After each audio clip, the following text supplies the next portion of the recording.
Hey, what's up guys? Welcome back to Dead Malls, your one-stop shop for malls and anything retail, and welcome back to our final day here of the Michigan expedition. Wrapping up our trip down the western coast of Lake Michigan, we head to our second to last mall, the liminal 70s nightmare that is Pine Tree Mall. Now this is one I've had my eyes on for a while. It's one of those really classic, simple, yet charming Midwest malls, featuring probably the most interesting ceiling skylight pattern I have ever seen, making this mall feel more like you're walking through grandma's house than a shopping center. But hey, before I spill too much, I'd like to congratulate our winners who were able to successfully guess the next mall. Very nice job, Jeremy and Greta Corbel. If you'd like to have your chance of being shouted out in the next episode, stick around for the next challenge. Anyways, let's dive in here, tell the story, and see what Pine Tree Mall has in store for us.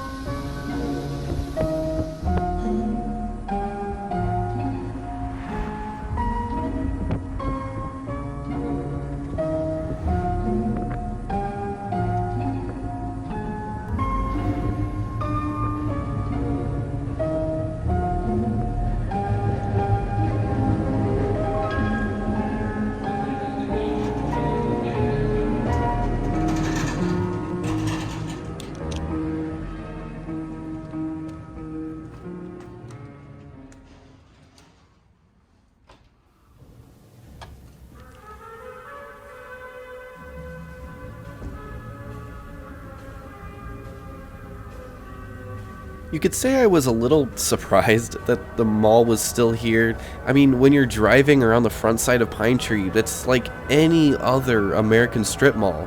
Big, bland, beige storefronts with bubble letters plastered over them. And then I really had to look, and upon squinting, I saw the small doors with the faded letters above them, Mall Entrance. Now, it wasn't always this way, so how did we get here? And what's the story behind this forgotten fever dream? Let's begin.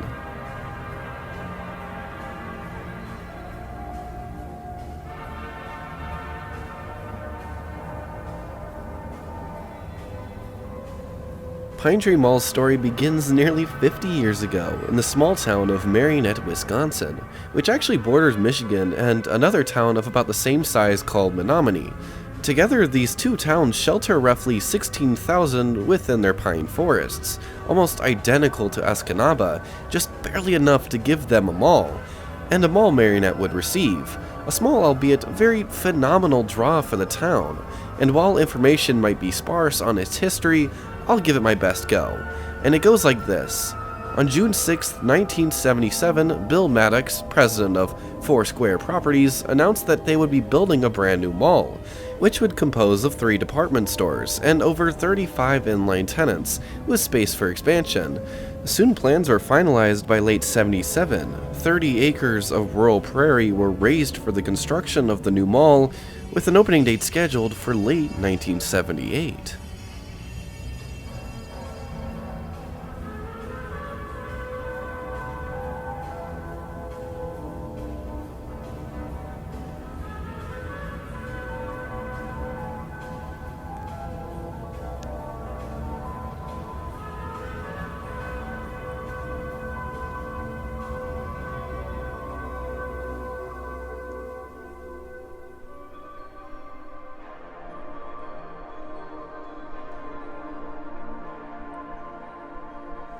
I don't really know what that old storefront we were just in was, or why it's open for people to use as bathrooms, but it's always a treat to be somewhere you feel like you shouldn't be, and honestly, that's how this whole mall feels. If you look off to the right side, you'll see an old county seat with its logo remaining untouched since closure, and they all closed back in 1999, so I guess that gives you just a feel of how forgotten this relic is.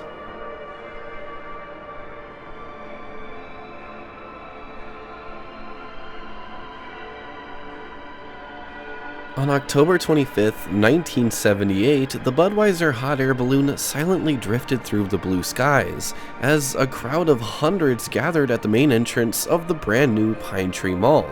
Maddox himself and several city leaders and officials would cut the red ribbon to allow shoppers into the freshly painted mall.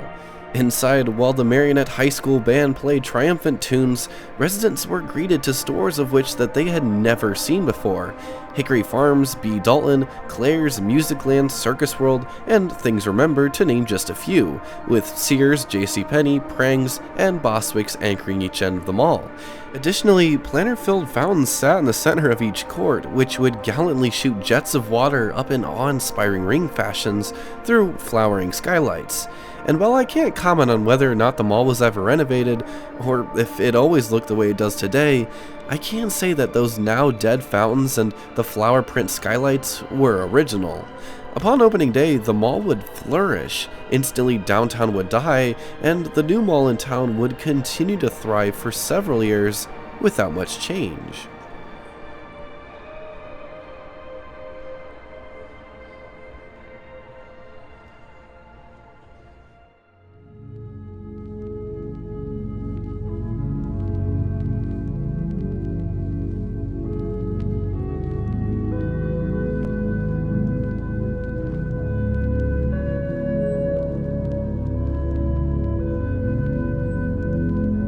I can't believe I did it, guys. I found the source. The source of it all? Maybe this is the source of the mall's problems, or the source of its downfall. Or maybe it's the source of that terrible smell. Yeah, I'm not even gonna lie. While I was down by this old JCPenney here, there was just this awful smell. Like something burnt. I don't know, but it was atrocious. While the dates are lost, we do know Sears wouldn't stick around long, leaving the Marinette market entirely at some point before the 90s. Prang's would become Yonkers, and around the same time, Bostwick's would also close, with a Dunhams Sports taking the space shortly after. A big move, one which would ultimately begin Pine Tree's downfall, would occur right around 1990, when Walmart would move into the South End. Soon, people just didn't need to go into the mall to buy things at separate stores when they could easily just get everything at Walmart. Quickly, foot traffic would drop and several stores would close, beginning a new, darker era of Pine Tree Mall.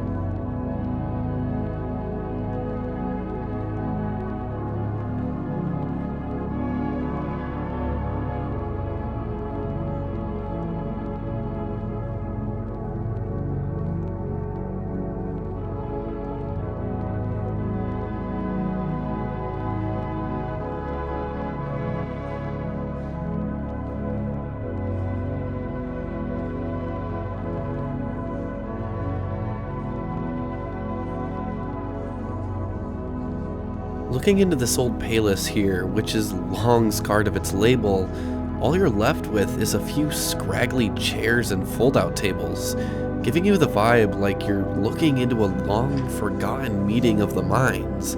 Maybe a meeting where managers once brainstormed ways to bring people back in.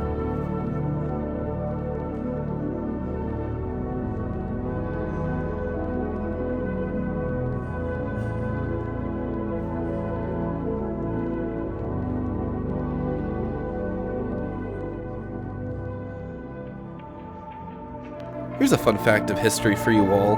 Pine Tree Mall isn't necessarily alone, not in terms of its looks or feels. About 250 miles as the crow flies northwest lies the city of Superior, Wisconsin. And on the outskirts also lies a mall with identical looks constructed by Foursquare, featuring the same bland white hallways, wooden benches, and flower-printed ceilings. Its sister, Mariner Mall. I bring this up because floating around the internet is an image believed to be of Mariner Mall in the 70s, and if so, it's possible Pine Tree Mall also looked identical to this.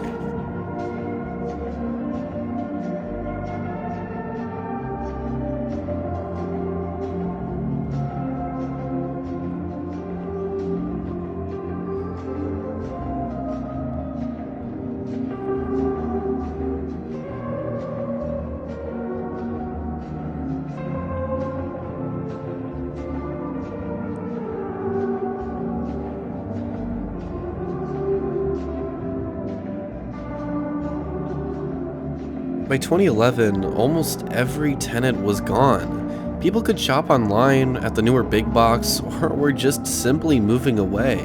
The Twin City, or town area, is a very small market and had been shrinking throughout the years with people leaving for better opportunity. Tenants like County Seat, Hallmark, Claire's, Radio Shack would all close. And with the exodus of Walmart that same year, Pine Tree was heading down a dim path. In 2016, a massive redevelopment would be put forward, with Kohl's moving into the old Walmart, and the entire south side of the mall would be gutted, walled off, and big boxed with stores such as Petco, TJ Maxx, and Ross. The exterior would be revamped, with the original classic brick being turned into a modern beige wall of boxes and glass. The only sign of an indoor mall was the now fleeting Yonkers name, and the small black set of scarred letters, mall entrance. By 2017, every tenant save for a Payless and a nail salon was gone, and JCPenney would hop on the bandwagon with their original anchor gutted for big box shortly after, and Yonkers would join in 2018, leaving what you see today, a sad shell of what was once a beautiful life-filled mall. As of my 2022 visit, Dunhams is the only thing left in the mall, and people just go straight to it from the entrance. I watched as they walked by, and nobody even batted an eye at the old mall. So what do you think the future holds for Pine Tree Mall? Do you think there's still some hope of bringing a small town shopping center back? Maybe not in the way of big retail names, but even as a small mom and pop marketplace? Or has it stayed past and we're just waiting for this long forgotten mall walkers track to be gutted for big box? They already did half of it. How much longer until the rest is complete? Let me know your thoughts down below.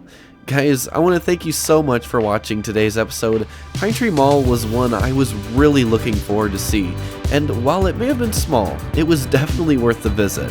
If any of you are ever in the area, stop by Pine Tree, pay your respects, and chill under those flower-printed fountain courts. If you guys enjoy my demo content, consider subscribing so you don't miss out on weekly episodes. It means the world to me, and it's free. Also, be sure to check out my Patreon where I upload exclusive content and photos, and send out a monthly demo Polaroid taken and signed by me. Next week, there will be no episode, as instead I will be working on a very special video. And it will probably release 2 or 3 weeks from now, but stay tuned for updates. It will be the mall, the one, the granddaddy, abandoned right around the time I was born, if you can believe that. And be the first to guess which mall we'll be at, and I'll shout you out in the next episode. But anyways, until then, have yourselves a lovely day, and peace out guys, see you later.